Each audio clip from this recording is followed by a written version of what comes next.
good afternoon, good evening, wherever you are in the world. Hope everyone is good. It's been a good weekend and we're back. It's Monday. So as always, I'm joined by Jimbo wearing his Save Jim t-shirt and Chang. Jimbo, how are you? Excellent. Lovely game of football. Nice win. Enjoyed it.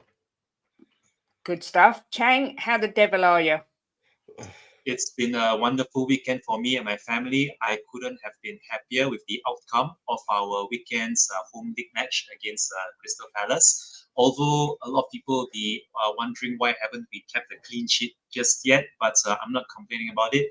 What's important is all 3 points for us and no points for Manchester United, our closest rival, hot on our heels for that coveted fourth place. Hopefully, next weekend we'll have more of the same away against Aston Villa. Yes, scary, big game. We've got some breaking news. What's going on now?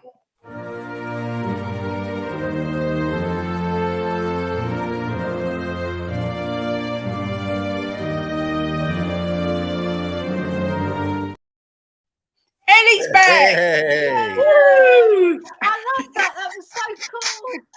Oh my God, Kate, you're such a star. You are. Such a lady, isn't she? No wonder Jimbo married you. How are you, Ellie? It's so good to have you back. I'm really knackered after looking after Bangela for 2.5 weeks nearly now. And she's sort of been the queen of the house. I've been like the pauper, the servant. And the nurse and the mum, yeah, but you know what? She's been through a lot, so I'm doing everything for her, you know, and taking the heat off her. So, but I'm looking forward to the show because Spurs got the win. Yes, come on! Yay! Woo! Thank God for that. Lovely to have you back, Ellie. We missed you. Yeah, we did. Thank you, Jimbo, and good health to you, mate. Good health to you because I know you're going through a little bit of thing, but you know, stay strong, and Kate will look after you as well. Always. Yes, got my nurse's outfit, Ellie, just for Jimbo. Yeah, lovely. Yeah, get the whip out lovely. as well. Nurse's outfit and toys laid out on the bed. How good? Yeah, you can't go wrong. Honestly, Chang, I apologise for their disgusting thoughts and behaviour. Sorry, we're a bit naughty. It's when you go past 60, you know what I mean? Let's have a look who's in the chat before we start. We've got, I don't know how to say the name at all. I don't know if you do, Chang. I think they're from Thailand. Yes, I was going to say, yeah. Before I die or expire, I wish I could see Tottenham become champions once to be a valuable gift to FC Spurs around the world. Couldn't agree more. Let's hope. Let's hope it's coming. It's coming. Big up, Mia. Good to see you, my lovely. Hope you are well. Good afternoon. Piccolo says, big up, Kate, Jim and Chang. Hope you're well. This is obviously before they knew you were here, Ellie. John Clark in the house says, good afternoon, Kate, Jimbo and Chang. Enjoyed the win, but performance in the first 75, not so much. You three doing okay. Welcome back, Ellie. We are all good. John. Thank you. Big up, Mark CFC. Good to see Ellie back, he says. Thank you. Yeah, nearly a win for yous, but you know, a draw. Big up, Mark. I'm hearing a lot of people saying Poch out, but we will cover Chelsea a little bit later. Afternoon, Shem Tan says, afternoon to the Spurs superstar couple, Kate and Jimbo, and their adopted son from another mum, Chang, and stunning Queen Ellie returns. Missed you, love. Yeah, Shem. So lovely. So lovely, Shem Tan. Shem, Chang's actually only a couple of years younger than me. He looks a lot younger than me, but he's actually only a couple of years younger than me. But I'll take it anyway because he's a nice guy. He looks like I could be his dad. I'm old enough to be his dad. You could be most people's dad, Jimbo. Big up Phil P. Woo! Phil. Big up Leo. Loved your vlog with Ellie at the beginning and me in the middle and all the homies at the pub. It was excellent. Yeah, it was good. I enjoyed it. Yeah, it was good. Big up Chris Agambar. Chris. It's a point Best game. Agambar Chris in the world. Say that again, sorry. Yeah, the number one Agambar in the world. You're right. Yeah, he is. So, well, we might as well start, obviously, at the beginning, which is this. Tottenham 3, Palace 1. Brennan Johnson super sub. Werner bags his first Spurs goal. Ellie, what did you make of the match? Yeah, it was a bit disappointing the first half in terms of the way we were trying to break them down, but we were trying. It's just that Crystal Palace was so good at the low block and the mid block even, you know, and they just kept us out, and it was very hard to find angles. Our movement wasn't as good, you know, as it usually is. But you know what? Listen, we got the win. That's the most important thing. And we stepped up in the second half. I thought we played very well in not just in that 15 minutes. We were dominating the ball. Come on, Palace hardly saw the ball in that second half, and we controlled the game. But sometimes you've got to craft the win. You know, you've got to dig in. And like, we brought on some minerals with Johnson. At last, he beat his man, crossed it to Werner. 1-0, sorry. And then, you know, from there, we were always going to win, weren't we? Always. Yeah. And Sonny. I've got to mention Romero for Mia as well. What a goal. Boof. Yeah. On the head. Cheng, what did you make of it? So for the first half, I thought we had a lot of possession. Okay. There was something like 80 or 81% possession to us, but no real end product. I felt that in that first half, we had the best chance of that half. Sonny with what a beautiful through ball over the top for Timo Werner to latch onto, but unfortunately, his finishing let him down. I thought that he could have taken a shot from distance the same way Sonny did for our third goal, but good. I would say it's good confidence booster, morale booster for Timo Werner, grabbing that equalizer in the 77th minute. And after that, it was just Spurs all the way, except that, again, we are still finding it difficult to beat the defenses of these teams that employ a sort of a low block against us. So it's good to see us scoring more than one goal this particular home match, and more of the same place against Aston Villa, because God knows that's a huge 6-pointer of a game right there. Yep, completely agree. Afternoon, everyone who's coming in. David Shear came in. AJ's come in. So big up to all you. And yeah, we're all happy to have Ellie back. So smash the like, people, to say welcome back to Ellie. Smash the like for Ellie. Jimbo, what did you make of the game? Well, I thought it was. I mean, I saw a lot of people crying about the first half. There was a few players I could have picked out. I'm not going to, that weren't really performing in the first half. But I don't think the first half was as bad as people made out, Kate. There was like 5 people around Sonny when he got the ball. They was just taking Maddison out of the game and surrounding him. So it was a bit. We had to let him run out of puff a bit, I think. To get by them, but the first half wasn't that bad, I don't think, as people made out. We had chances. The worst thing about the first half is what AJ just said. They never took their chances. I predicted 4-0, and it would have been 4-0 if they took their chances in the first half. Right? It's Werner, the one-on-one. I said to you when he missed it, Kate, if that's Sonny, that's in the bottom corner. Then the second half, Sonny got that chance. Where was it? Bottom corner. I think he's lacking confidence, Werner, and I don't think he's a natural striker. I think he's proving that. But his work out on the wing, I really like. He's very unpredictable. You know, he cuts in and he goes down the line. They're never sure what he's going to do. So, yeah, I was quite pleased with the game. I wasn't as disappointed as a lot of other people. First half, 1 or 2 of them I thought weren't on it. But second half, we kicked in. But it makes me laugh. We go a goal behind, and the intensity just picks up massively, and then they kick on. Yeah, so true. I see AJ's put on, glad I was released in time. Were you back in hospital or were you in prison over the weekend, AJ? Let us know. We weren't in prison. AJ's too nice to go to prison. That was a joke. I think Kate, Jimbo and Chang, I think we've won the most points from losing positions. Yeah. How are you, Spurs? 18 points from losing positions. That's massive. I'd still much rather have a nice, comfortable 4-0 win. I can't cope with all the drama. I mean, look, it does your heart in, doesn't it? It does. It does. Phil If we Pease go just down to Arsenal when we're at the match, we're going to have like heart attacks. I mean, this is Phil Pease nailed it on the head. First half, it was too slow. Yeah, passing the ball around, and we might have had 85%, but there was the intensity wasn't there.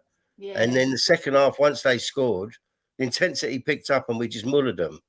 Yeah, we did. Right, Lee. Yeah, I agree. Does anyone think this is correct from Lee Smithy Smith that we missed Richie? I don't. I don't think. No, I don't think we missed him, to tell you the truth. But no, I don't. The only thing that I will say we missed about Richarlison was maybe his height in the penalty box. Yeah. That's the only thing I will say we missed him. Because if you notice, all the goals that we scored, only the second goal, the lob pass into the penalty box by Maddison, that was latched onto, that was nodded home, headed down by Cristian Romero, who I think, along with Keith and Merritt, are the only aerial threats that we have in the air. So other than that, I don't think Richarlison was a big miss, to be honest, especially if you look at the Sonny goal. If that was Richarlison, I think it might have, I don't think it might even have found the bottom corner, given his goal scoring profile from what happens. So in that kind of situation, I'm so glad it was Sonny up front for us. He wouldn't have been in that position because he lacks the pace. But what we did miss, what I must add, is his pressing, because he's very, very good at pressing and his hard work. You can't deny that Richarlison works hard for the team, because he does.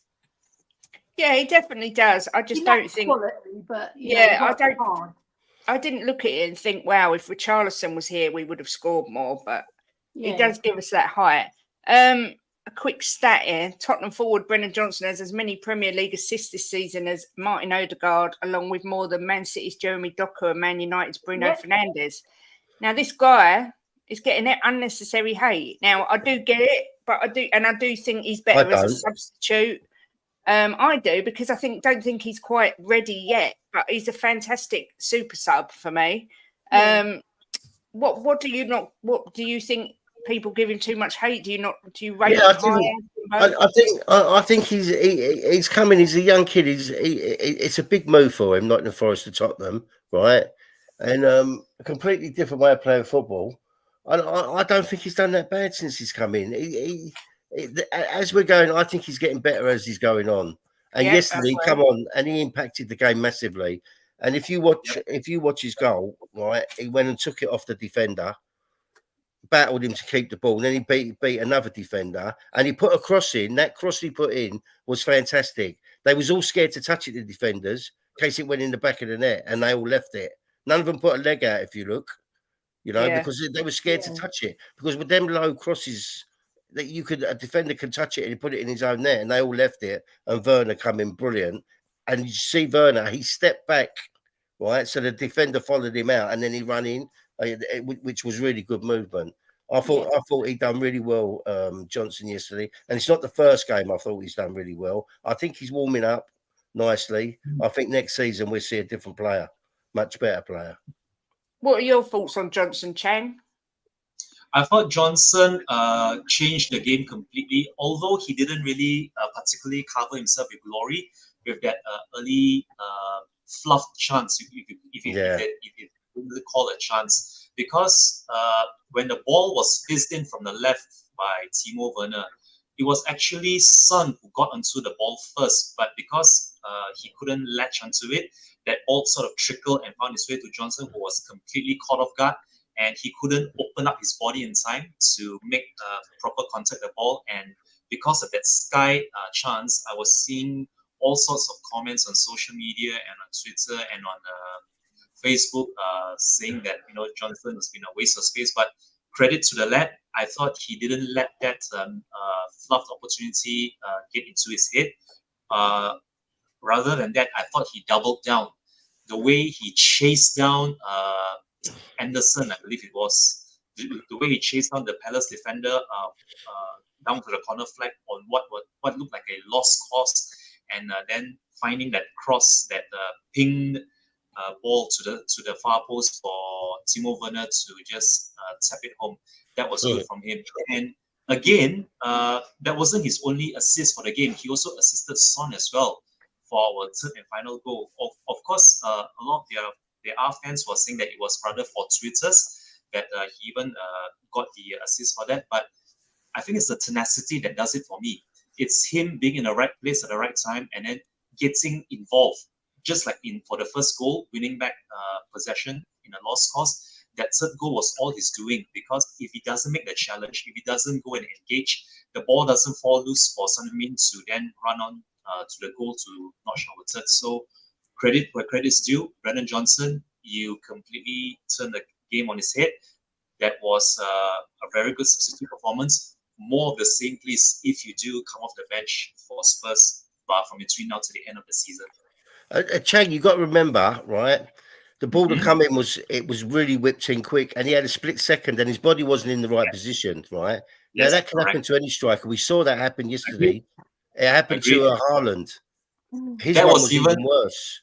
They got a split second to adjust. So I think the more games he gets, I think that chances like that he'll be taking them. But we saw Haaland do it yesterday with an easier chance, So we can't crucify him for that. I was more peed off with the Werner one because he had a lot more time to think about it and where to put the ball. But his one was a split second. So I said to Kate it was a bad miss, but I didn't come down on him. Neither did I. But it's this fans. It's this this rather reactionary sort of like kind of pampered fans who, in the heat of the moment, they just speak their mind and just vent at whichever player they feel is letting the team down as a whole. So I thought it was rather unjustified, but again, like I said, credit where credit's due. Brennan Johnson didn't let it get to his head. He didn't let it bring him down. He kept his confidence levels up, and it was his perseverance and his persistence that resulted in the equalizer. Yeah, that's the same with Werner. We have to give him the same credit, because after that big miss, he could have his head could have dropped, but he didn't. He carried on going, and look, ended up getting us back in the game. Yeah, exactly. Ellie, what did you? I mean, I've been sticking up for Johnson to an extent. Then I was getting to the end of my tether with him, but I thought he was brilliant yesterday. And I think, like Werner, they both could have dropped their heads when they fluffed things in the game, and they both pulled their socks up and worked harder, in my opinion. What did you think? Yeah, like the chance that he missed, I agree with the lads. Yeah, like it came to him in quick, and like he caught him off the hop because he thought Sonny was going to get it, and like it just caught him off the hop, and he didn't have the right body shape. But like top strikers like Haaland, which you mentioned, they can do it as well. So you can't dig him out for that, because it was. It was, when at the heat of the moment, you think, why did he miss that? Because us fans, we're fickle, aren't we? And sometimes we're thick. We'll just speak our mind right at that very moment. And sometimes you're over-criticised. But I thought the way he took that run and he nicked the ball off Anderson, who's a big lad, he's strong. Yes. And what I found more impressive than the cross was the way he challenged for the ball and won it, got it past him, and done a beautiful pass across the goal. He put it on a plate, didn't he? He did. Werner couldn't miss that. He just put it on a plate for him. So I was very impressed with him and his energy. And he's got a point to prove, hasn't he? Because he's been getting the stick on social media, which is not nice for anybody. And just not footballers, like general people as well. So he's come back. He's sitting on the bench for 75, 72, 73 minutes. He's come on, and his energy's lifted the whole of the players as well.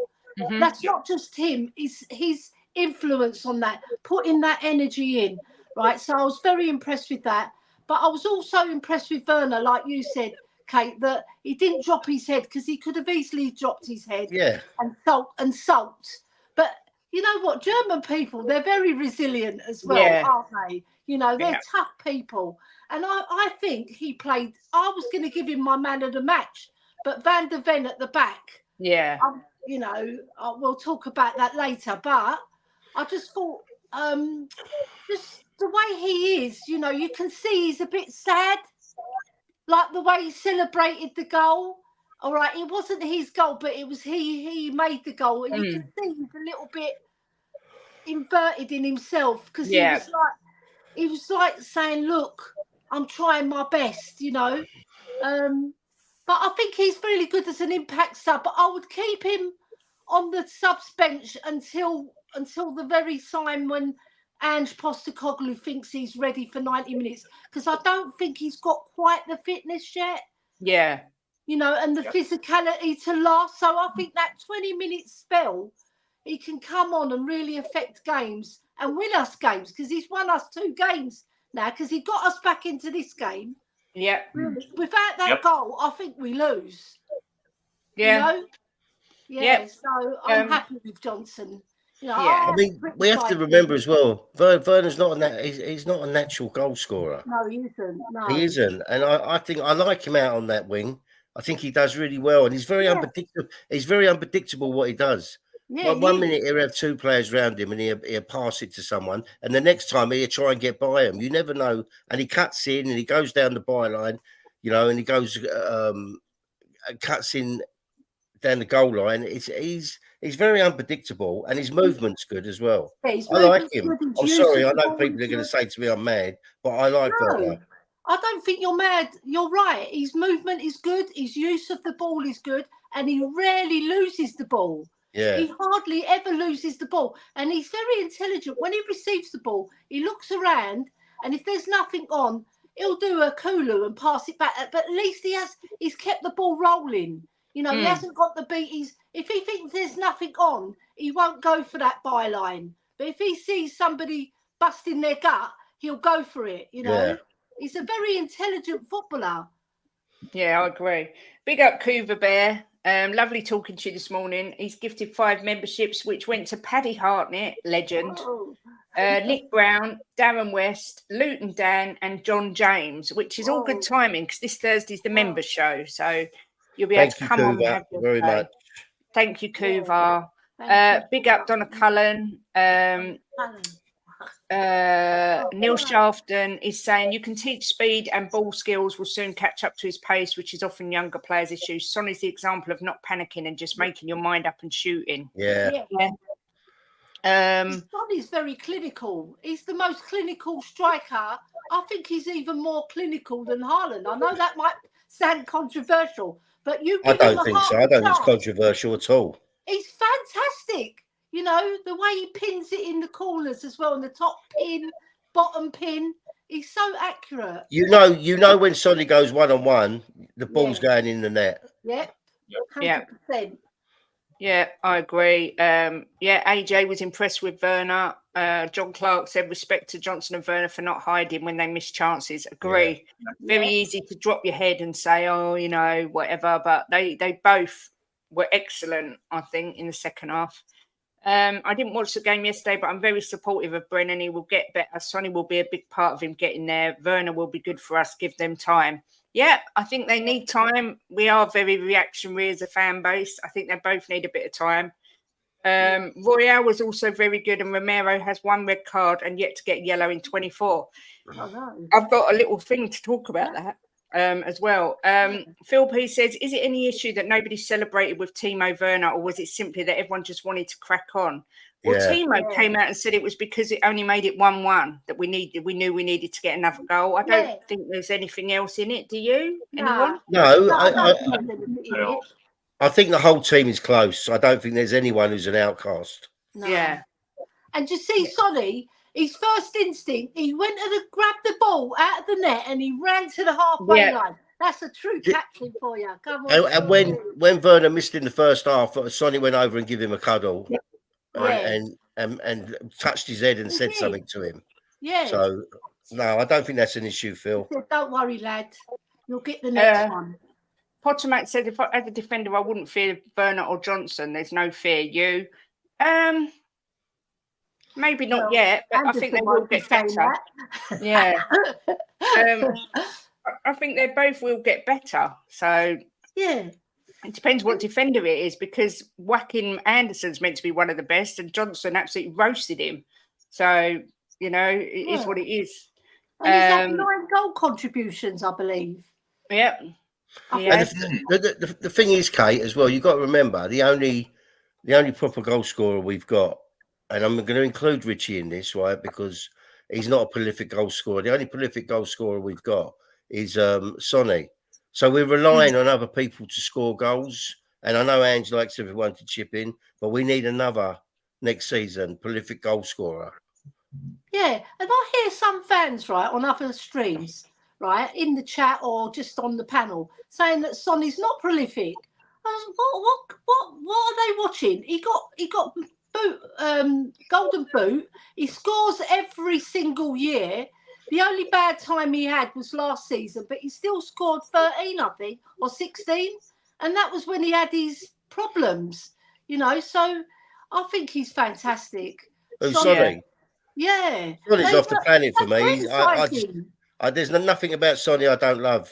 I know. You know, the low block is hard for him, but I think as someone put in the chat a minute ago that every team, most teams struggle with a low block. You know, even City yesterday when they were defending Man United, it took them the second half, which I'm glad because I did the switch. It took them the second half Man United had two break them down for the whole of the game. They didn't break lines. They didn't attack them. They were just defending. Yeah, I agree with what Hoover says here. He says, I was a fullback, I had pace, but I hate defending against anyone faster than me. And Werner is so fast. Jesus, he is really seconds, fast. 100 metres. Brilliant. Exactly. Big up Scott Colliver to, who else just came in? Joey Barton's just come in. Rodney Roberts has just come in. Eltel Cockerell, Jose, stay humble. Big up to everyone just joining us. Sonny could well get 20 goals this year. Why not? 116 Premier League goals so far, overtakes Mane, Ronaldo, and Drogba, and some fans still disrespecting him. Yeah, jealousy. Come on. Yeah. Before I get on to Mickey van der Ven, I just wanted to bring this up. Someone get in there. Somebody mentioned earlier that Romero hasn't had a yellow card this season, like this year, this 2024, and he said that it's something I've been working on. I've realised I'm picking up too many cards at some point here and there. When you're a defender, you have to tackle. My style has lent itself to picking up cards in the past. Through working on it, you try to eradicate certain things, maybe daft yellow cards for protesting or clashing with someone. With the style of defender I am, those clashes can be unavoidable. Sometimes if you have a face-off with someone, I respect every opponent and team I play against, and whatever clash happens, it stays on the field. I've been working on it and hopefully eradicating some of those cards. I thought he was excellent on Saturday. I know Mia said that she thought he was a bit sloppy. Chang, what did you make of him, Chang? Cristiano Romero, I think on the day he did his defensive duties as expected of him. Although there was one particular mistake in the first half in which I felt that shouldn't have been made by Romero, but fortunately Emerson Royal was there to help him cover up for that one mistake he made in the first half. But apart from that, I thought Romero was flawless on the day. And to cap it off, he even got a goal for us, the goal to put us ahead at 2-1 when no one else, of all the people you will expect to be in the penalty box at that moment, from that James Maddison flick on into the penalty box, there's Romero towering above everyone else to hit home our second goal of the day. So on the day, I felt Romero did okay. Of course, there are still aspects to his game that he could improve. That being his positional awareness, because there were a couple of times I believe Eze was getting the better of him in one-on-one situations, especially the run-up by Eze leading to the free kick from which Eze himself converted from that. That I felt was maybe the only thing that you could question about Romero and his positional sense. But apart from that, I thought he was imperious alongside Mickey van der Ven on the day, Cristiano Romero. Yeah. What did you make of him, Ellie? I know you said you thought he was a bit sloppy in the first half. first half his passing wasn't up to scratch, because normally his passing is the best part of his game. I know his tackling, he's noted for his tackling, but his passing is really good when he pinpoints those passes through and breaks the lines as well. But I was going to comment on what Chang said. His positional sense, right? What he does, he's been told to join the attack, and because Van der Ven covers for him. All right. So he does get caught out of position a lot, but it's not his fault. It's an instruction from Ange. I'm sure this is what I think. It's an instruction from Ange to push Romero like a 6, join the midfield and join the attack. And that's how he scores his goals as well. So he scored 4 goals this season joining the attack.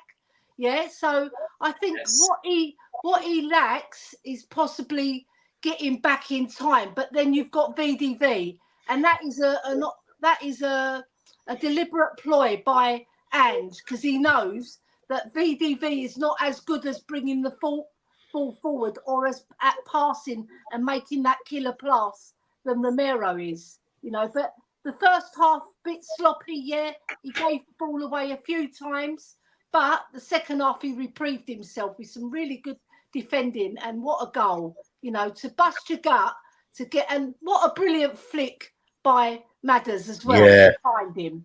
Beautiful. We were waiting for that moment from Madders, weren't we? We were going, come on, Madders, you can do it. And it wasn't coming until that moment. You know, he tried to love other few things that didn't come off. But I thought Romero, I think he was our 3rd best player in my book. He was our 3rd best player. Yeah. Any thoughts on Romero, Jimbo? Yeah, I said to Kate about him being the centre forward. I love it. But I thought Romero was good, really good yesterday. Yeah. But if you watch VDV, he covers every position at the back. Yeah. You know, he covers everybody at the back, and his tackling for me is second to none. And I said to Kate yesterday, and she didn't agree with me, but I think he's the best defender in the Premier League. I wouldn't have no one. I wouldn't have the Arsenal Saliba. I wouldn't have who's the Liverpool one? Van Dijk. I wouldn't take Van Dijk over him. He's young, right? He's so strong, and he's just so good, and he's got so many years ahead of him. The only thing that worries me about him is if we can keep hold of him, because he's phenomenal, and I wouldn't pick anyone else over this guy. I mean, his covering for other defenders is second to none, and his tackling, his timing on tackling is just unbelievable. He's just for me, he is the outstanding player in our team. Absolutely outstanding player. Yeah, he is. Do you agree, Alex? You want in a defender, right? Not just his pace, his reading of the game. He covers the whole of the back line, like Jimbo says. He covers Romero. He covers Udogie, because those two are bombing forward, right? So he's got a lot of responsibility. And I think to say he's got a ceiling as good as Van Dijk, just put it that way. He just hasn't got all the experience behind him, because you need experience behind you as well to get that world-class status. But he's there. I think he is world-class, but I think he needs a few more years. Right, hopefully we can keep hold of him for a few more years as well. Well, he's got a long contract. There'll be plenty of clubs sniffing around for him. Yeah. That's one thing for sure. But I think he has got a Van Dijk ceiling, 100%. He's fantastic, and I love him. I think he's the best thing that we've bought for many a year. Yeah. In terms of even midfielders, strikers. He's the one. Like, he's incredible. I love him. Yeah, Chang, what are your thoughts? I mean, just before I let you speak, Chang, sorry, I think it will be Liverpool that really try and get him, because obviously Van Dijk's only got so long left. Well, they can fuck off, Kate. Sorry. He does very much remind me of Van Dijk in the way he plays, like the young Van Dijk. But anyway, Chang, I'll let you go on. Thanks for swearing, Jimbo. Good job I didn't put monetisation on. Sorry. Get the spare box out. I will say this about Christian Romero with this quote by Lionel Messi. of how he feels that Romero is by far the best defender in the world right now. And if Lionel Messi is making comments like this, him being a multiple FIFA Player of the Year award winner, as well as a recent World Cup winner, then that's what I'll go with. If he says that Romero is the best defender or one of the best defenders in the world, who are we to argue with a a certified World Cup winner and a FIFA Player of the Year award winner? In terms of Romero's current performance right now, seeing him his disciplinary sense right now about him, his the way he's tempered himself and really put a lid on all those unnecessary roughness and uncalled for challenges. That is, I think, maturity and a sort of growth that we would like to see in all our players, whether it's a defender, a striker, or a midfielder. This is, I think, good for him and good for the club. And if this is largely in part due to Big Ange and his coaching influence, long may this be the case for all of our players, especially the youth players coming up the ranks.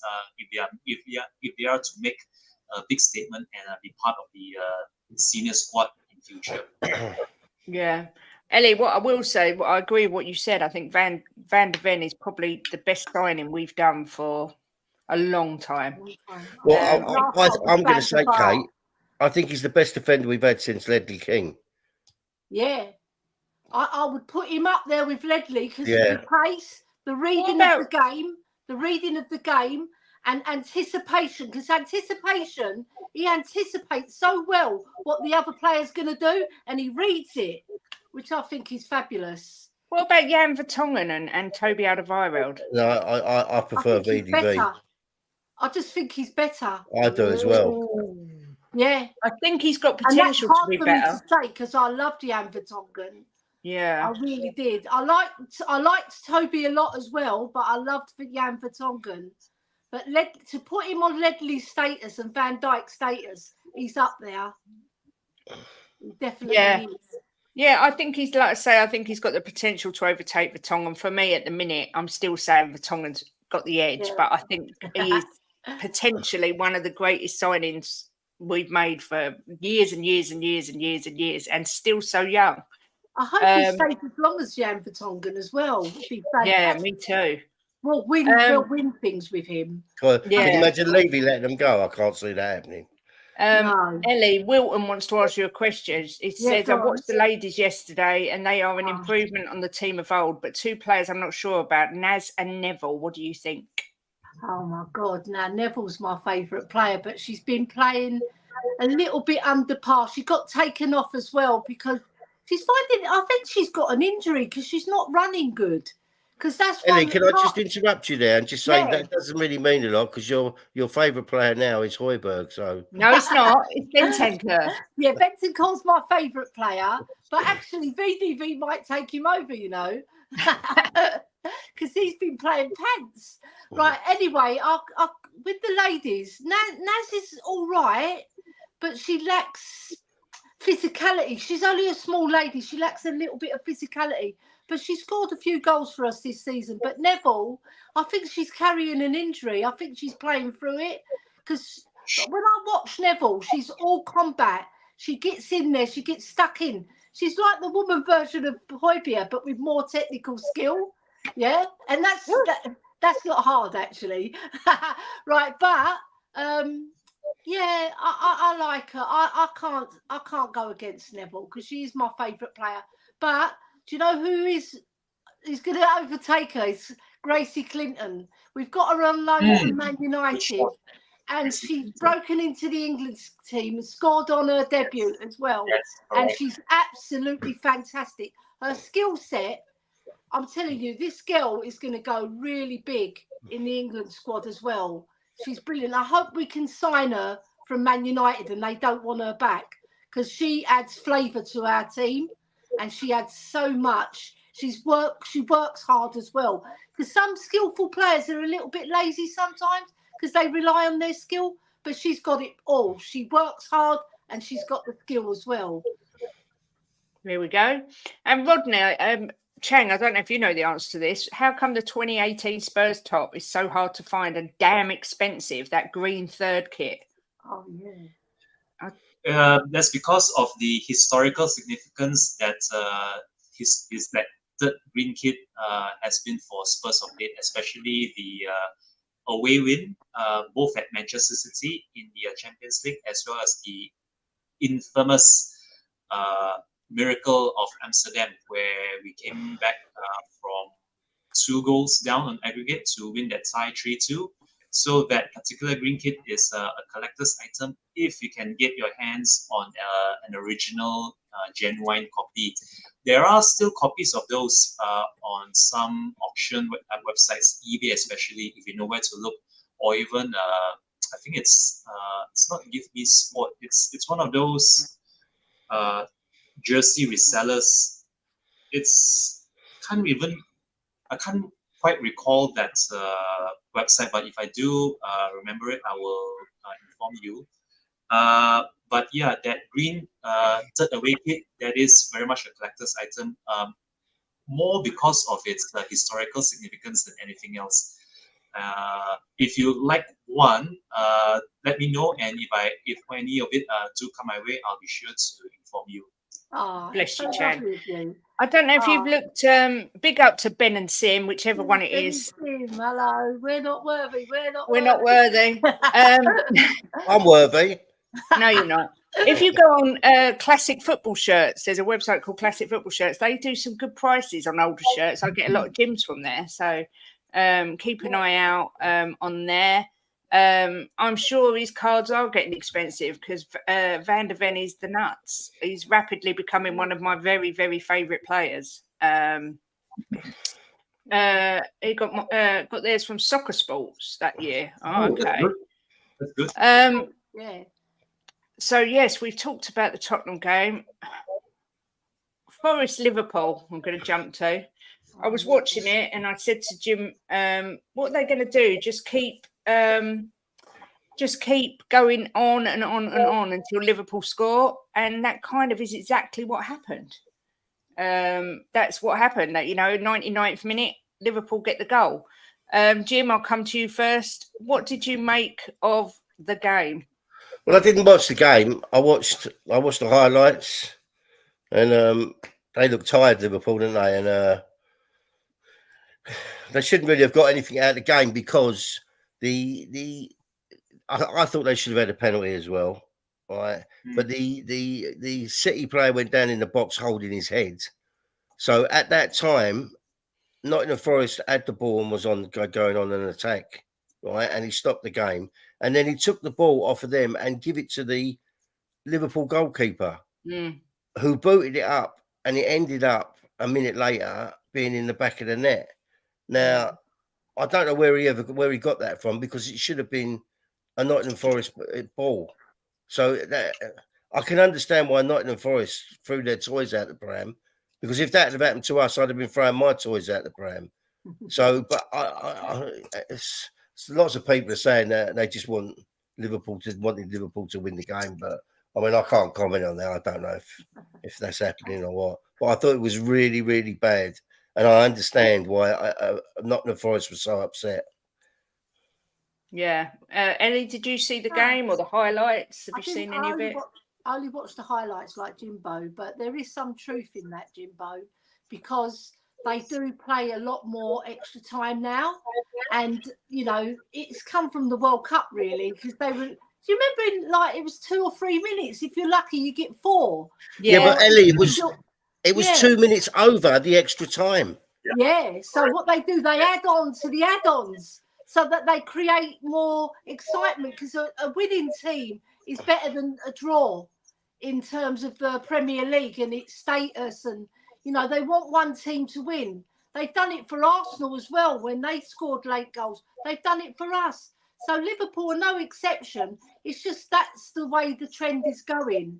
They do want winners. They don't want draws anymore, And I would love to look at the stats. Maybe we could get Chang on this, because he's a very good Chang, the stat man, right, to see what the difference is between the draws and the wins, and compare it to maybe the last 5 seasons, because I'm sure there's less draws now. I'll put my money, I'll put my house on it that there's less draws this season because of that. Yeah. I will say I do. They do say a minimum of 8 minutes stoppage time or whatever, but it did feel like they were just going to keep playing until Liverpool scored. Chang, did you see the match or the highlights or any of it? I didn't watch the match as such, but I did watch the highlights on Match of the Day. And the one highlight which really puzzled me was, I think Mr. James has already covered this, which was the controversial blowing, the referee blowing the whistle when the Liverpool went down in the box, clutching his head. I thought that from that incident, it should have been a drop ball. But it wasn't the case. Somehow or other, the ball was given back to the Liverpool goalkeeper to punt it up the field, from which Liverpool then went on to score the winner in what was, I think, the 99th or 98th minute. It was that late. Other than that, I believe Nottingham Forest actually had the better chances to score. Yeah. And if anyone thought that Timo Werner missed, the first half Timo Werner missed one-on-one was bad, you should have seen the Nottingham Forest player who missed his one-on-one chance. If there was one game for Morgan Gibbs-White to really, showcase his talent to the rest of the Premier League, it was this game. But unfortunately for him, he kind of fluffed his chances as well. Liverpool are going to be very difficult to get one over from between now to the end of the season. And it's not just because of the chances that they are forcing. It's also because of some of these calls, some of these officiating decisions on the pitch, which I feel were a bit dubious ever since that game against us, where everything that could have gone against them went against them. So yeah, there is that kind of like frowning at some of the decisions the officials are making, but that's another story for another day. But for now, I would say that Liverpool are in prime position to go all the way with Arsenal to see who is crowned Premier League champions this season.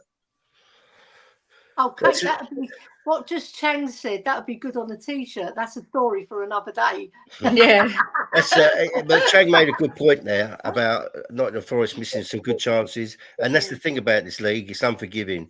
If you miss your chances, 9 times out of 10, you're going to get punished. Yeah, you do. Big up Ian Barron. I've actually just got a text from Simeon from We Are Tottenham TV inviting me on a show tomorrow at 2 o'clock. So, which is quite. I don't do a show on a Tuesday lunch, so yes, I shall be on We Are Tottenham TV tomorrow at 2. So. Very honoured and feeling a little bit starstruck. Not going to lie. Yeah. Ian Barron says, very good afternoon, anyone watching. Hope you're well. Had a great weekend. Darlow won. Yay. 3 winnings in a row. The Great Escape is on. I will just come back to something somebody wrote. I don't know if I highlighted it. Yeah. The penalty appeal in our game, Timo Werner's penalty appeal, for me, that was a blatant penalty. I don't understand how they didn't give it. Ellie, what did you think? Yeah, he pushed him over. And it wasn't like, where you do a little sort of nudge, to sort of guide. He pushed, and I mean, Werner was up in arms, wasn't he? He was like, come on, ref, what's going on? It was a definite penalty, but we've only had one penalty all season. There's a conspiracy against us. Like Harry Kane, when we had Harry Kane, penalty after penalty after penalty. Now we haven't got him, no penalties. It's ridiculous. Yeah. I was disappointed with that. Well, he actually kicked his ankle away, and he didn't get the ball. He got his ankle. Yeah. So it was a nailed on. As soon as I saw it, I said that's a penalty. And when they didn't give it, it's like, oh my God, what are they seeing? When they said it went to VAR, I thought they've got to give it. But I'm lost. I'm lost with VAR. Honestly, I am. Some of the decisions they give and some of the decisions they don't give. I'm just lost with it. Now when it goes to VAR, even if it's bang on, I'm not sure they're going to give them. So, Yeah. but it was a penalty, 100%. Yeah. Chang, what did you make of it? I was doing the live watch along with Senor Garcia and Mr. Sivas on Talk and Ball, and also Elsa Romero. And our first reactions was that that's a penalty all day long. Why it didn't go to VAR? Why weren't there any replays? Why wasn't the referee called to the monitor? Is beyond me. I mean, yes, you could say that maybe, and this is just a big maybe from what I saw on the telly when it was live. Maybe the referee didn't get a good view of it. Maybe it was obstructed, but that's no excuse for the VAR officials not to review it. And the very fact that there wasn't any replay, the very fact that there wasn't any time for deliberation at all. The referee just pointed straight to the corner spot and awarded the corner kick and resumed play almost immediately.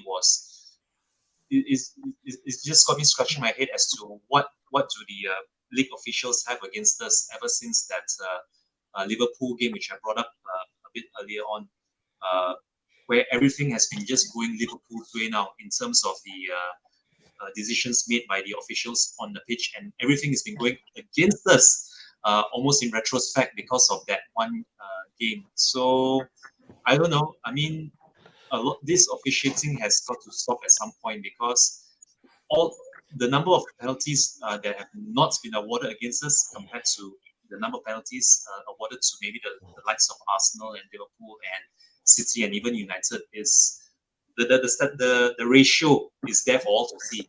If anyone were to do research, that's just what has been completely confounded right now. Yeah, agreed. I just wanted to touch on that because I forgot to mention it. Pressure mounting on Pochettino again. Brentford 2, Chelsea 2.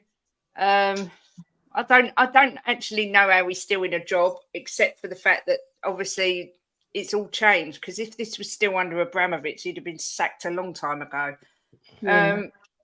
Any thoughts on the game, Ellie, with Chelsea? Like, I didn't watch the game, but I watched the highlights again. I thought Brentford should have won it. You know, they created so many chances. And I really like that Vissa. I think he's a fabulous player. You know, his movement and his tenacity, and he's just a good player. I love him. But they're missing that. I still think they're missing their big player, Mumbumu. Is it?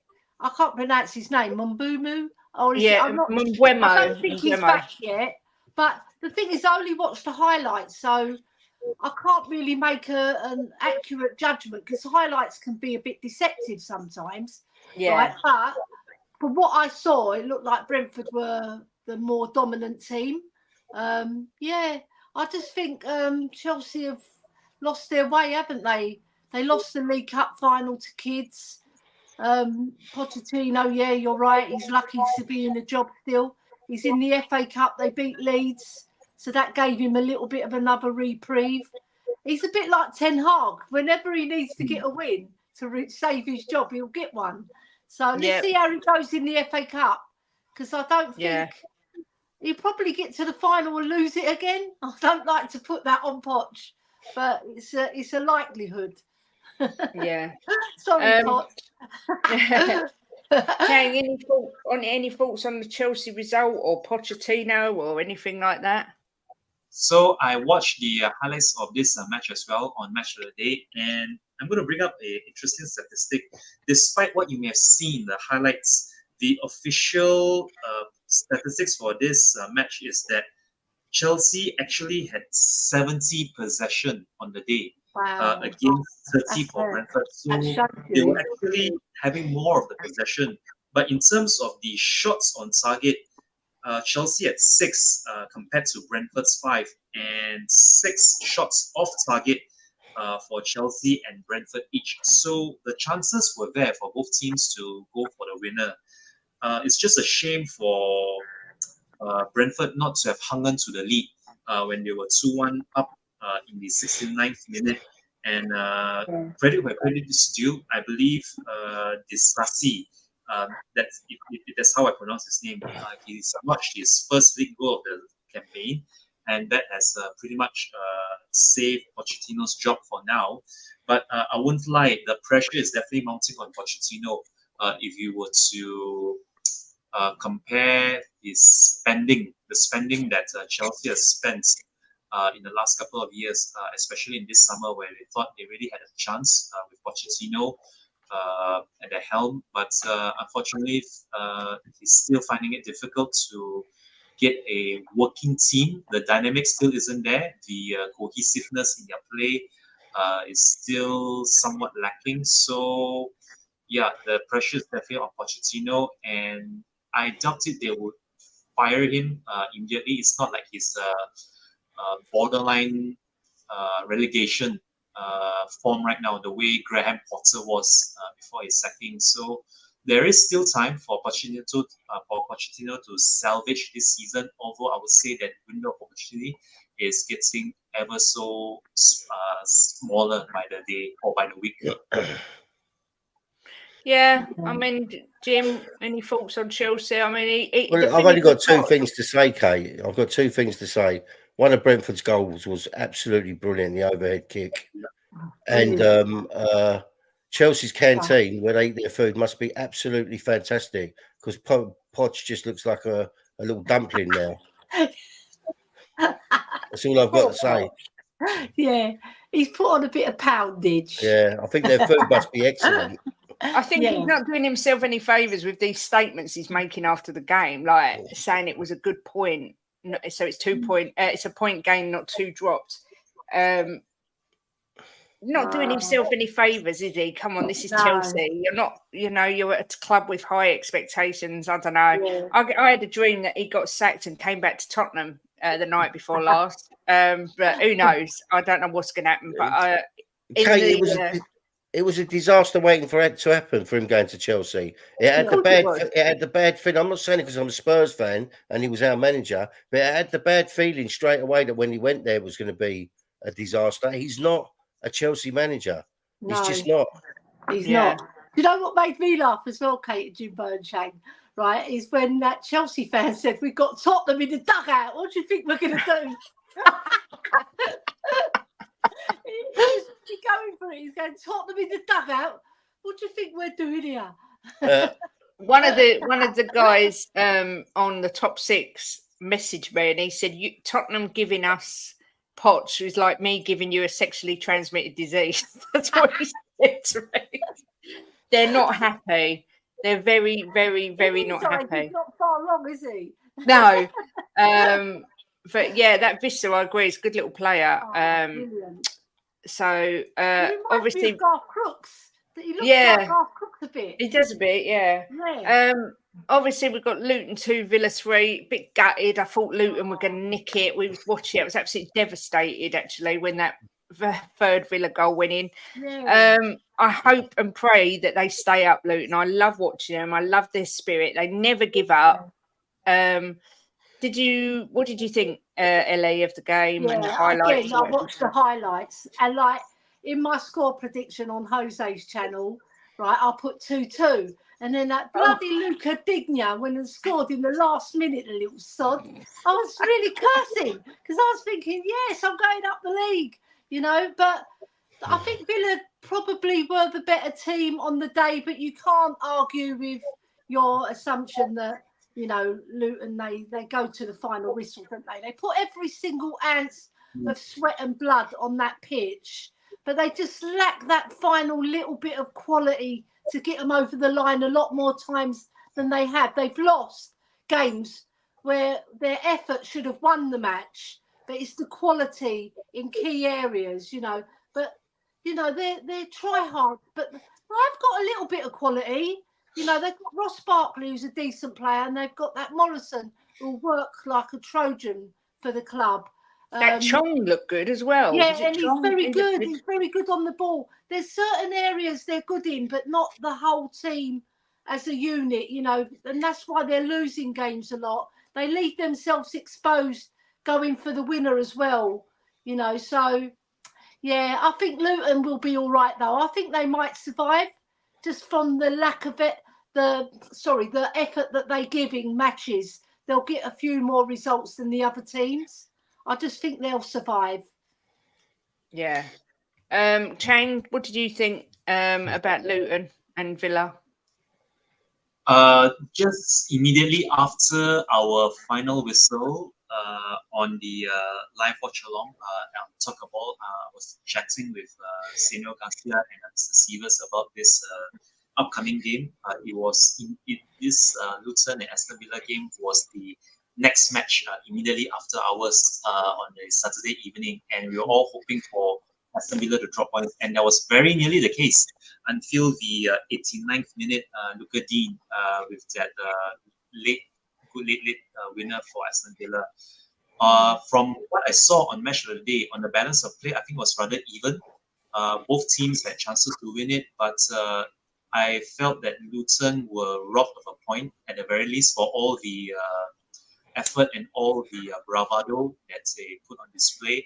I myself also do hope that they do stay up, that they do beat relegation, and that they will be around come next season, because they are proving to be worthy of promotion from the Championship. And if there's one team that would like more than any other team to stay up, it will be Luton Town. But well, Aston Villa got all 3 points, and that just gives us all that much of a drive to really go for the win at Villa Park next week. I do know that Christian Romero would be relishing a matchup with Matthew Cash. I think there's some unresolved backlog there. Christian Romero, if Bentancur is playing too on the day, you never know what's going to happen. Sparks are definitely going to fly, because the way Matthew Cash just knocked Bentancur out in that home fixture was very uncalled for. So, Matthew Cash, Christian Romero's got your number. Yes, we can't wait to see it. Jim, any thoughts on the Luton game before we move on? I got massive mixed feelings about Villa. Obviously, I want them. I want us to catch them up and overtake them. So I wanted them to drop points, but because of my mate Frankie, my best mate is a Villa fan. I kind of find it hard to want them to lose because of him. I know how much he loves them. He loves them like I love Spurs. But I thought they were lucky. I'm going to be honest. I thought that Luton were the better team on the day. It took Luton. They got a bit shell shocked, didn't they, in the beginning, going 2-0 down. But after that, they kicked in, and I thought they were the better team for the majority of the game. And I don't like the guy who scored. When he come on, I said to Kate, I don't like him. I think he's arrogant. And he went on and scored the goal, which even made it even worse. But it is what it is, isn't it? I mean, I'm not going to wish them to lose because of my mate. But if they lose, I'm not going to be unhappy. Yeah, I get that. I do wonder if Romero will be digging at Cash next week. It's going to be an interesting matchup. Obviously, big game yesterday. Man City 3, Man United 1. Man United taking the lead. To be fair, I thought City looked all over the place before Man United scored. Although Man United weren't particularly dominant, I just didn't think City settled properly till the second half. But I enjoyed the game. Ellie, did you watch it? Yeah, I watched it. How can you not watch it? You know. Yeah. Like Rashford, he's a moments player, isn't he? He's not. Last season he had a bit of a worldy season, but this season he's gone off the ball. He's gone to Belfast as well and had his bit over there. Right. But I thought Man United, they was like little rats caged at the back. You know, they didn't offer anything, did they? And Man City just dominated the ball. But I agree with you that the first half they were like all over the place. They weren't the Man City, the fluidity wasn't there, you know, and Doku wasn't on it. Bernardo Silva wasn't on it, and those two players can unlock defences. But one player who came into his own, little Phil Foden, what a player, eh? I think he's world class. That boy, he's fantastic, and not only his work rate, he's just skillful, and he's very good at movement and finding space to score goals as well. And he stepped up this season as well because he's played they mentioned it on Match of the Day that he's played 25 games, which I missed when I was watching it live. So he's played 25 games, the most that he's played. So obviously Pep has seen something in him that he likes, and I like him. I think he's a fabulous player. And Man City just had to turn the screw up a little bit to beat Man United. They didn't really have to turn the gas on too high, to beat them, because they're like powder puff. That's not the Man United we grew up with, lads? Yeah.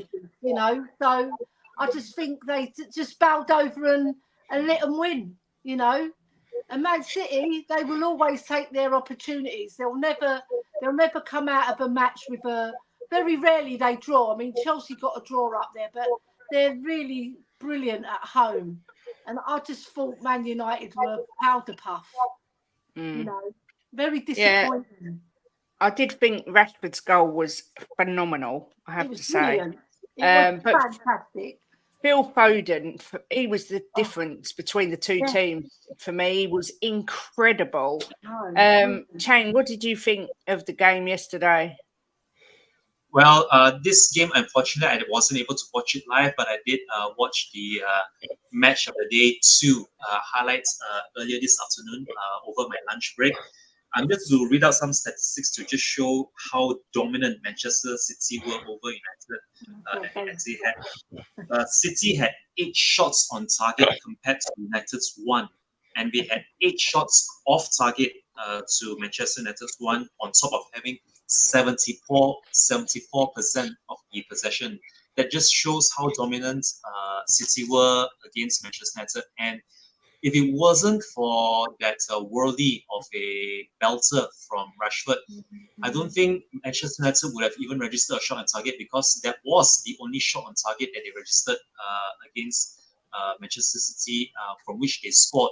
And as difficult as it is for people to comprehend, I think Manchester City are just still levels above United, in terms of which is the bigger club right now at Manchester. And you just have to look at the third goal that City scored. That was all from United's own undoing, trying to play out the back, trying to work their way out even at 2-1 down. And I think it was that Loney Amrabat who lost possession to Phil Foden, and that gave Haaland the chance to make it 3-1 and just put the score beyond doubt. So yes, I still feel, not only from this performance alone, but from all the other matches that City have played in the league thus far, City will still be there in the equation to challenge for the Premier League title come the end of the season. It's now only a case of which team is going to slip up first, Arsenal, City, or Liverpool, amongst the 3 of them. At this rate, I believe City still have what it takes to challenge all the way. Although with the way things are going for Liverpool right now, I wouldn't hold it against them if they are the ones to sign off Jurgen Klopp's tenure at the club with another big title for them. Yeah.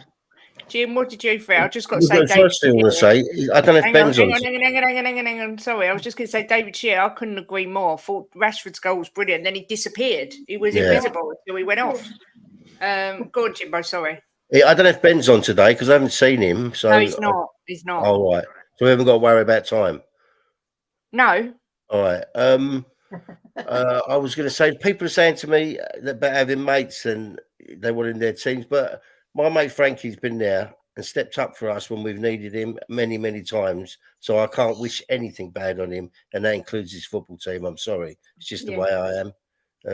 He's been so loyal to me and Kate that I have to stay a bit loyal to him. But obviously, when we play him, I want to smash him to bits. So I don't want him to win then, that's for sure. But the game, I thought they had a full squad. Then Kate told me they never, because I thought they'd come out and really give City a good game. Then Kate told me they never had their full squad out. That a few were injured, but they were a bit disappointing. It's a derby. You thought they'd come out and just give everything, and they sat back, didn't they? They scored the goal. I think it was their first shot on target. It was their first shot on target, and it was a wonder goal. And Rashford is the most overrated player in the Premier League, in my opinion. Him and Bruno Fernandes, them two are just so overrated. It's unbelievable. I would hate either one of them at our club. And I just thought they were massively, massively disappointing. And it was just a matter of time before City took them out. I mean, City, you can't sit back against City and just hope you're going to nick a goal and win it, because it ain't going to happen, because City are going to score. So you have to have a go at them. And I just thought they were disappointing. And it was a good goal. He had a freaky season when he had that 20-odd goals. And I said to Kate, it was a one-off season. He'd never do it again. And he's on, what's he on, 350 grand a week or something? Oh, my God, he ain't worth 50 grand a week. No. To me, he's not worth 100 quid a week. Big up Lisa Chica. Hope you're well. I think there was a golfing class. You just saw the second half, the difference. But I mean, someone's just said that Foden's got Gaza vibes. I kind of agree. I don't like Foden off the pitch. He's a cocky little prat, if you ask me. But I absolutely think he's everywhere. He's just such a good player, and he was the difference for me yesterday. But that Haaland miss, I'm not even quite sure how that even happened. What did I say to you during the game about Foden, Kate? We need a Foden. And I said everyone needs a Foden. He's such a good player. Yeah. He's got confidence. He's got skill. He's got everything in his locker. He scores from everywhere. He's everywhere. I mean, he scored a goal, and 5 minutes later, he was defending like for his life. I mean, he's a fantastic player, and he is one of the best players in the Premier League. Yeah, definitely. He's a team player, isn't he? And what impresses me about him, right? He's quite a small lad in terms of his physicality, but he's strong. You know, like he's strong on the ball. He's dribbling. Nobody knocks him off the ball. You know, and then you've got that eagerness to get in the box and score. He creates. He's hardworking. He'll track back. He'll go forward. He's such a complete player, isn't he? It's fantastic. So someone just said that Bergville will be our Foden. I hope so. I hope you're right. Yeah. I really hope you're right. If Foden doesn't get into the Euro squad, Gareth Southgate really needs to give his head a wobble. No, he will get in, Kate. What a player. You can see just over the last year or so how much he's improved. I mean, he's always been a good player, but he's going to up levels. And this whole debate of Saka versus Foden. It's not a debate.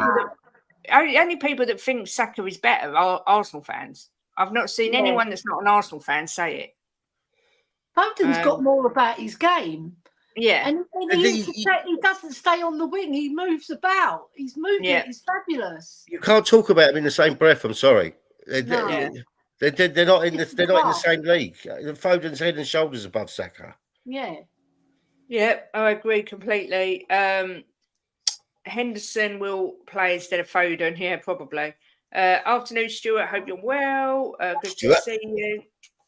If Foden doesn't start, let alone get in, Southgate's a prat again. If Rashford's picking over Foden, biggest Southgate's best friend. Yeah, completely agree. I'm still not convinced City are going to win the league. I'm still on the fence. I'm still tossing up Arsenal and Liverpool in my head. I don't know why. They're just in my head. Ellie, I haven't seen you for a few weeks. Are you going with City to win it, or are you going for someone different? I'm going for City because Liverpool, as good as they are, they've got the kids, and they're winning, but they're not winning convincingly. Like they played against Chelsea. They weren't brilliant, but they've lost a lot of players, and it shows. It does in their performances. Even though they beat Chelsea, you could see the drop off was there, right? But they kept it simple. The youngsters, they went on, and Van Dijk was drilling them as well. But you could see against Forest as well, even though I only watched the highlights, there is something missing. The passing, the fluidity is not as good. When Mo Salah's up the front, his passing is immaculate, and Jota, it's a different kettle of fish. So I think Man City are going to go full steam ahead, and they're going to leave everybody behind now. I think it won't be by a lot. Like, it'll be by 4 or 5 points. They'll win it, but they will win it. Kate, someone just said that Rashford shouldn't go to the Euros, and I 100% agree. There's a lot of better players in the Premier League that should go before him. Yeah. El Dente said it.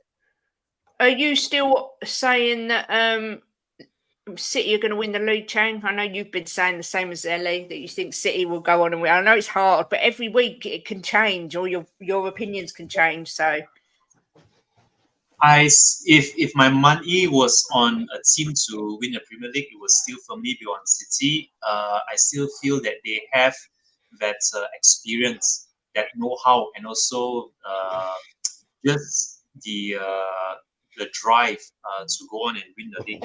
And it's not just because they've won it multiple times in Pep's reign, or that they won everything that there is to win last season. Pep has this winning mentality that is completely instilled into every single player at the ground, in which if you aren't winning, then you aren't achieving what you are supposed to be achieving as a player. And that, for me, would be his greatest gift to the City players, instilling that winning mentality into them, regardless of how many times they've won a title or how many trophies and silverware they have shared amongst themselves. Of course, right now, if you look at the league positions and the number of games left, with the fixtures piling up, very mouth-watering fixtures at that too as well, you would say that the momentum and also the impetus is now firmly with Liverpool and Arsenal to go on and decide amongst themselves who is going to win the title come the end of the season. But for me, I would still instill, or rather, I will install City as firm favourites to lift the Premier League title at the end of the season. Yeah, Jim, who do you think is going to win it this year? Oh my God, it's so hard. I mean, I've just got, I've got this sneaky feeling Arsenal are going to win it. I can't shake it off. I don't want them to win it.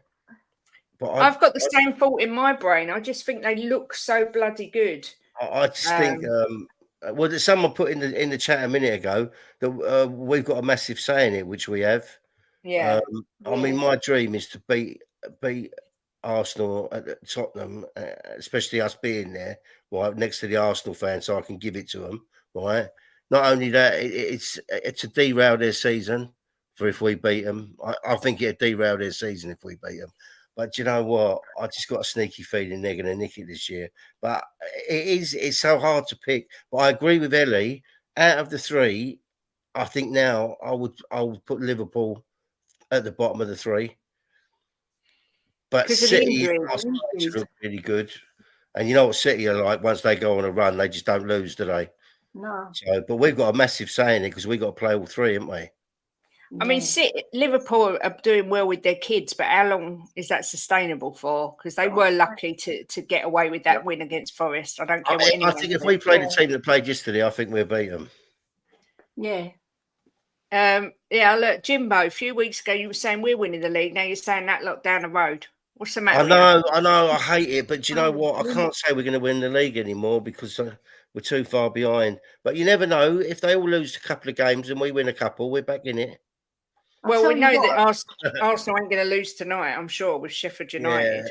Yeah, I hate saying it. But if I had to pick who I'd want to win it out of the three, I think I'd have to go City because I just cannot stand Arsenal and I cannot stand Liverpool. And I know everyone's saying about City with their cheating and all that. I mean, my preference would be City out of the three. I tell you what, though, if Arsenal do win it, we'll all be in therapy. That's true. Oh my God, can you imagine? Oh my God. Potato stew. Can you see what he's put, Kate? I'm going to go and hide somewhere. What's he put? He's put, wow, Jim's really upped his game since the anti-glare glasses. Yeah. I hate saying Tottenham ain't going to win it. I hate it. Yeah. Well, you should have been saying that from the beginning because you'd have been right. Oh, you wait till the beginning of next season. The first stream we do, beginning of the season, we're doing the quad. You're getting sacked before then. We're not out of it, Jimbo. We're not out of it yet. We are. We can do it. No, it's only 8 points behind Arsenal, so that ain't that. We clawed 9 points back from them. Come on, as long as we finish above Arsenal, that's what I say. Well, I've got to say, I'm already nervous. As much as I can't wait to go to the North London derby, I'm already terrified of going in case we lose. Oh, I'm not.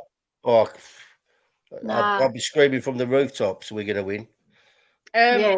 What do we fancy the score will be tonight? Sheffield United versus Arsenal. Ellie, what do you fancy?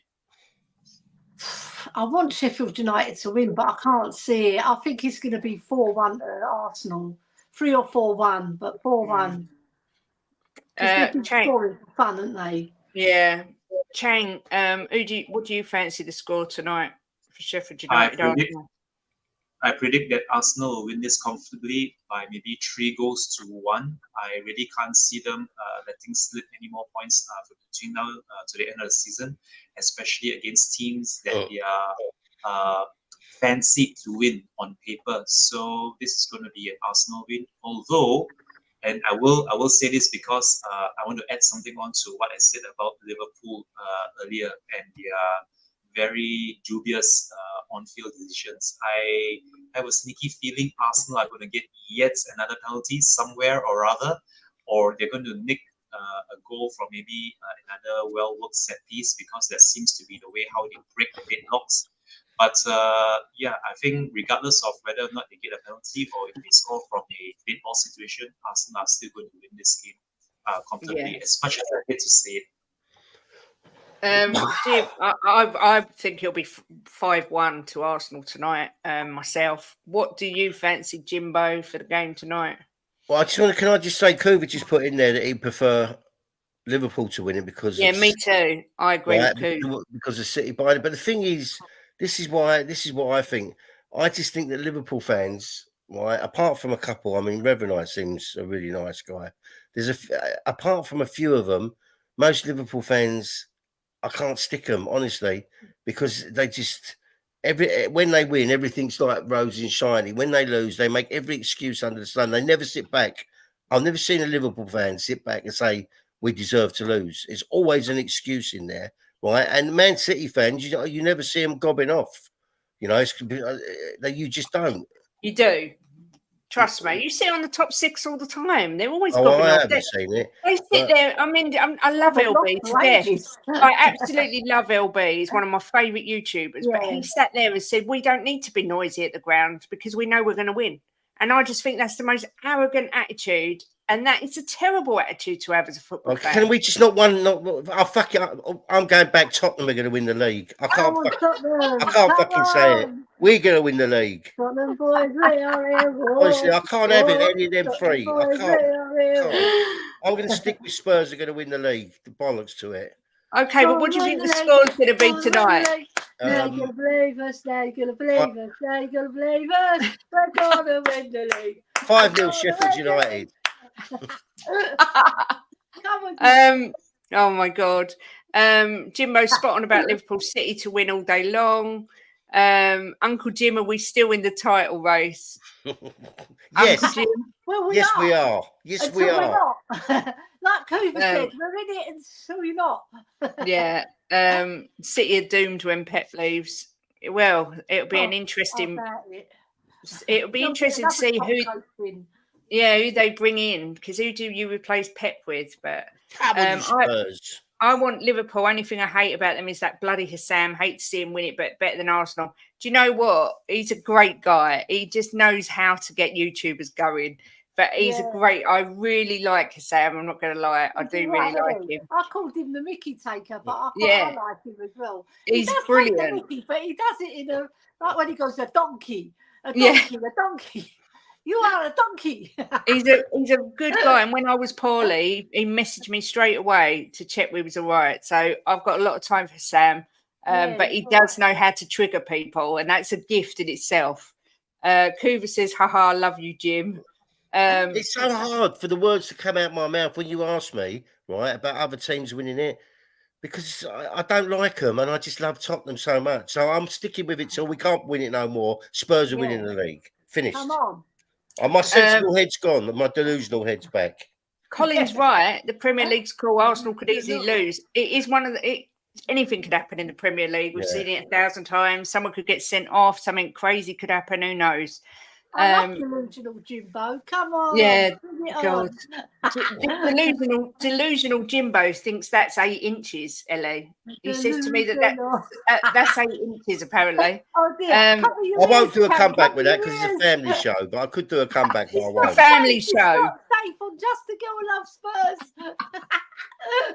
Spurs. Hassam is a good bugger. I hated him, then worked him out. Yeah, he's a good guy. There's a difference between the real deal Pep and a Pep wannabe Arteta. Yeah. I don't want Liverpool to win the title because of the way Klopp criticised how we played under Conte. Yeah, I get that. It's not only that. It's when he's on the sideline, they're winning. Well, his mouth's like his teeth showing, and I thought he was here then. And he's jumping around and running up down the touchline. And as soon as they lose against the team that's played well against them, right? They blame the referee, they blame the linesman, the fourth official. There's every excuse under the sun. Just take it if you lose and you get beat by a better team. Take it on the chin. Take the L. That's more like my 8 inches. I just had a weird thought. I thought, right, when Pep goes, they're going to replace him with Arteta. Yeah, they might well do. They may well do. Because he's number 2 for ages. They might do it, you know. Just despite Arsenal as well. All the Arsenal fans who love Arteta just don't get it. Don't get it. You're right, Kate. That ain't 8 inches. It's 10 inches. Talking about revenge, David Shear. This Friday at 8 is our Jim and Kate Exposed show. I got completely confused. I booked it for last Friday, forgetting that I had a root canal booked in, so I couldn't barely talk on Friday. But this Friday, 8 p.m, hosted by the wonderful Bobby Kay, is our Kate and Jim Exposed. So if you do want any questions asked, please do write on the community page. I'm going to put another post up, or message Bobby Kay on his community page, because he's compiling the questions. God only knows what's going to happen, but it'll be a laugh. Whatever happens, it'll be a laugh. Is it too rude to say how big is it? She's hung like a stallion. Kate is just a giant, and her hands span 36 inches. Yeah. You keep saying that, Coos. Remember, it's not personal, Jim. His teeth don't help with the football. Oh no. Our twatter are a perfect fit. Can't wait for Jimbo's story time. Foursome question incoming from me. I'm sure it is Mia. Come on, Mia. Yes. Well, we've covered everything we want to say. I'm starving, so I'm going to end it. Ben's not doing a show. He is out testing out guitars because he's just sent me a photo. So he's guitar testing. I am back tonight at 5 on the terrace. Ellie, have you got any shows planned? Obviously, you can come on here anytime you like. Yeah. Well, whoever invites me, because I'm a free agent, like I said before. I'm like free like a bird. Whoever wants me on, you can invite me on. Do you think you'll be free? An honest opinion. Do you think you'll be free Friday to be able to come on and do the Premier League preview? Yes, come on, bring it on. Yes. Excellent. Because we can start doing our score predictions and that again. Apparently Talk and Ball is on at 4 as well today. Chang, when can we next? Coover's hilarious.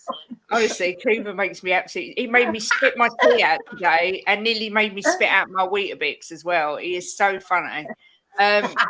Chang, when can we next find you? So I'm scheduled to appear every Wednesday at 11 a.m. with Miss Ash Padmaraj over at Talk and Ball and also LTL Cockerel doing our Asian takeover or View from Asia over at Spurs on Talk and Ball and also LTL Cockerel. And I'm currently also trying to work up something with Mr. Eugene to do a weekend preview of all this, of all the upcoming weekend fixtures over on Spurs Vision TV. I'll be co-hosting that with Eugene. Other than that, I might appear here and there whenever and wherever I am invited to, especially over on Talk and Ball, and also sometimes over at Time Added On with Mr. Aaron Clark. So these are the few places which I will be on in the next few coming days. I'm sure I'll see you Thursday for the members show here at 12:30. Yeah. And obviously every week you come on now to do the Premier League recap, which is a great addition to our channel. I think everyone Yeah. will agree. Yeah. Come on. 100%. Very, very honoured. Very, very honoured indeed. We love having you on here, Chang. It's always our pleasure. Jimbo, do you know when you're on next? Well, it's an honour to have you on here, Chang. Yeah. Very much so. Thank you very much. I would definitely take you up on your offer Senor all Chang. day long. We're going to call you Senor Chang. Senor Even- Chang. Go like Even this. even Kuva, when he rang me this morning, Chang said that he said to me, Chang doing your Premier League recap is a fantastic addition to the channel. And I've had so many people say it, Chang. So we're very honoured that you've agreed to do the show with us. Woo. Thank you very much, Mr. Kuva. Thank you, everybody else in the chat, for your confidence and your backing. It means the world to me. Honest to God, this is straight from the heart. Each and every single one of you. Here's my appreciation for all of you. Thank you again. But I don't fucking like it. You look so young. It makes me look I older. I'll try not to shave next time. well. I'll try to put on the 5 o'clock schedule. Yeah, just draw some wrinkles on your forehead or something. Yeah. If I ever do start feeling a bit blurry, maybe I might put on some glasses, see if it helps. Yeah, don't take them off. You look even younger. You do. You look younger. Put them back in the box. He just needs that. Okay, satchel, all right. man. So The schoolboy satchel. That's all he needs. Oh my god. Oh dear. okay. Yeah. Look, Chang still looks 21. That's what I'm saying. He's so young. I know it's actually quite sickening. Yeah. I'm not going to lie. Big up Daniel Sandoval. Good to see you, Jimbo. When are you on next? I think I'm on with you Wednesday, Katie. You are. Oh. You are for And wedding. we're going to have a Bliss very show. controversial. It's going to be a very controversial show, I think. Well, Bliss. it's basically this week on Wedded Bliss. We're going to be talking about who needs to go from our current squad to sort of improve us and take us to the next level. And I'm sure there'll be players that I think need to go that Jimbo will want to keep, and maybe even vice versa. So, so that's this week. I call the show Wedded Hiss. Yeah, that's about right. It's you We do hissing like- at him most of the time. Yeah, we do like to have a bit of a he bull and loves you power. so much. He just said, "All right, Kate." He That's lifts you off so much. It's the only time I could argue with her without getting pushed down the stairs. The Yeah. thing is, Ellie, if he doesn't say, "All right, Kate," and let me off, he don't get any dinner. It's as easy as that. So I know. he's got a choice. The dinner's in the dog. So yeah, that'll be a good show because Jimbo's obviously a little bit nicer than me. I'm a bit more ruthless than Jimbo, but I'm back tonight at 5 on the terrace, and then tomorrow 2:00 on We Are Tottenham TV, which is amazing. So I'm looking forward to that because it'll be my first time on one of their panel shows. Oh my So God. You thoroughly deserve it, Mrs. Boxell. You Come thoroughly on, deserve it. And thank I'm you very getting much. dumped. I'm getting dumped so Kate can go on the show because I've got Yeah, to walk. Jim's got the dentist, but he's going to have to walk. Him and William can walk because I won't be finished by the time they go. So I can pick you up. But literally, Ellie, when I say it's 3-minute walk, that is no lie. It's literally all right. 3 It's minutes. good So for you. 3-minute walk. They had Kate. it on telly today that if you walk once a day, if you walk, you had years onto your life. So it's well worth it. You'll come back 21, Jim. Do you know what? The thing is, I don't mind walking that at all, right? But don't say it's a 3-minute walk because it's not a 3-minute walk. okay, how far is it? It's about 20 minutes, 30 minutes from here. In a walk. It's not. It's never more than 10 minutes. What do It's you further mean? than you think, because we go in the car and we get there pretty quick. But if it's a fair old walk, but I don't mind walking there. Jim, it's opposite the It's not doctor's surgery. it's like you're 8 inches. I'm going to mute him because I can't get a word in. It's actually opposite the doctor's surgery. It is between 5 and 10 minute walk, 1,000,000%. Time it. That's for your long but legs. You're walking like a pigeon, you stupid man. You're That's very because tall, I aren't you, Kate? that's 'cause You're I like very Richie. tall. Kate, Yeah, you're quite tall, aren't you? Yeah, What, I am 5 tall. foot 9, 5 foot 10? Yeah, 5'9". Yeah, see? Who's Mariah 5'9"? Carey. Me, and you've got little dumpy legs, whereas I've got long legs, so maybe I can walk there quicker than you. Yeah. With your little tiny legs. Coover, you're so rude. Jimbo strolls, he don't walk, plus he's signing autographs most of the way. It'd probably get lost. It's one straight road, but it'd probably still get lost. It's a stupid man. But anyway, Ellie, it's been so good having you back on the show. Cannot wait till you come on anytime you want, but definitely Friday for our Premier League preview. Just glad to have you back. We've missed you loads. Yeah. When's our naughty show? Friday night at 8. I'm going to get my own back. Oh, yes. Okay, you do Stories that. are coming, people. Stories are coming. Getting your own back. Yeah, I did watch Coover and Paul last night on Jacob's channel. It was excellent. Very funny. Right. Chang, it's always a pleasure to have you on. Thank you so much for coming on the show again. And yeah, it's a regular thing now. You're proving to be a very valuable and loved addition to the channel. So thank you again for coming on. Yeah. Thank you again for having me. Anytime, Chang, anytime. As I say, it's a member show this week, so I'm sure we'll see you again on Thursday. You can count on that. There you go. Oh, yeah, Jimbo's got his Zimmer frame, so that's probably why it takes him longer. Jimbo, I would say it's been a pleasure having you on, but I'd be lying. All you've done is demonetise my stream again with your F words. Such a naughty man. I never, ever get any money at all from ads when Jim is on the channel, and that is a fact because you swear all the time. Sorry. No, another T-shirt that you should do. When you say this a lot, I'm not going to lie. I'm not going to say it a lie. You say it so many times, Kate. You've got to put that on a T-shirt. Come on. Okay. I'm not going to lie. Okay, it's going on. Check out the merchandise there as well. Make sure you go over, like, and smash a like and subscribe to Talk and Ball, to Mile High Hotspur, Spurs Between the Lions, 3 Spurs Boys, Spurs Swasian TV, the Coffee Company, 3 Spurs Boys.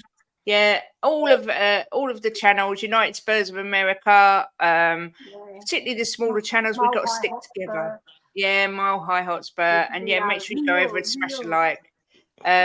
Jim's a slow walker, not surprised the amount of times Kate's thrown him down the stairs. Story time with Jim, can't wait. Coover says £1 for each time Jim said fuck today. Thanks, Coos. Thank you also to Leo for the super chat, and another big thank you to Coover for gifting 5 memberships, and another super chat, and another super chat. So big up to you guys going over and above. Thank you. I've redirected to the terrace at 5 because I didn't know who else was on. But yeah, thanks everyone for watching. Have a brilliant day, and we will see you all when we see you. And Spurs for the league. We ain't out of it yet. Come on, Spurs. Now you're gonna believe us. Now you're gonna believe us. Now you're gonna believe us. Spurs for the league. Come on, Spurs.